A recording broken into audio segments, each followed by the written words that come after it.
Hi, I'm Tom Udall, and today I'm answering questions from the great members of Moms Rising in New Mexico. Members have sent in their questions about how health insurance reform impacts New Mexico and our nation. Let's take a look. A Moms Rising member from Albuquerque writes, I'm raising two boys, 17 and 19, in Albuquerque, and I was wondering if they need to be full-time students in order to be covered by insurance. Now, thanks for your question. An important part of health insurance reform is making sure that your kids can be covered until they're 26 years old. When a young person enters the workforce today, and that new job doesn't necessarily come with health insurance, in fact, about 1 in 3 young adults are uninsured, and nearly half of the young adults say they're having problems paying medical bills. Health insurance reform tackles this problem right away this year. Starting September 23rd, health care plans that cover kids will be required to cover them until they're 26. You ask if they need to be a full-time student. The answer is it doesn't matter.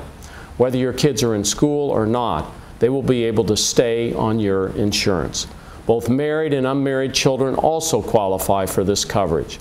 And the great news is the insurance companies that cover the majority of Americans are doing the right thing and enacting this policy right now. This way, students who graduated in 2010 don't have to see a lapse in coverage. In New Mexico, Blue Cross Blue Shield and Presbyterian have already made this change. To find out how this change impacts your plan, contact your insurance provider or your employer. You may need to renew your insurance in order to benefit. The next question comes from a Moms Rising member in Silver City who asks, is there anything in the health care bill right now to limit insurance premium rates or co-pays and to reduce costs of medical care in general? Thank you for that question. Health insurance premiums have nearly doubled in the last 10 years.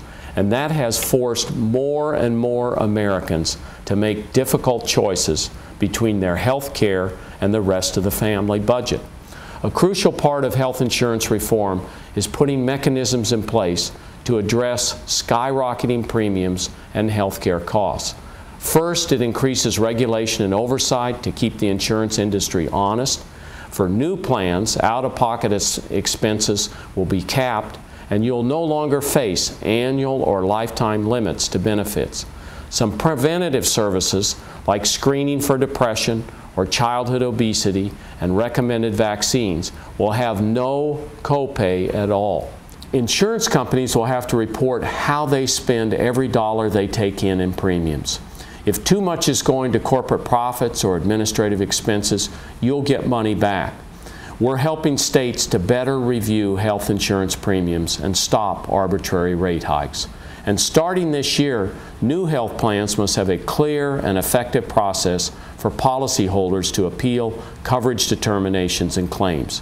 In 2014, you'll be able to go to a health insurance exchange and find health insurance in a competitive marketplace, like how you find and compare airfares on the web today.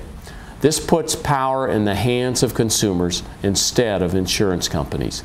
Families will be able to shop for insurance and compare the prices, benefits, and performance of the different health plans.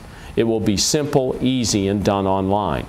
Premiums on the exchange are expected to be 7 to 10% less expensive than they otherwise would have been. So those are the kinds of changes that are already in motion as a part of health insurance reform. Thank you, Moms Rising, for organizing this Q&A, and thanks to New Mexico's Moms Rising members for submitting those great questions. Great to be with you today.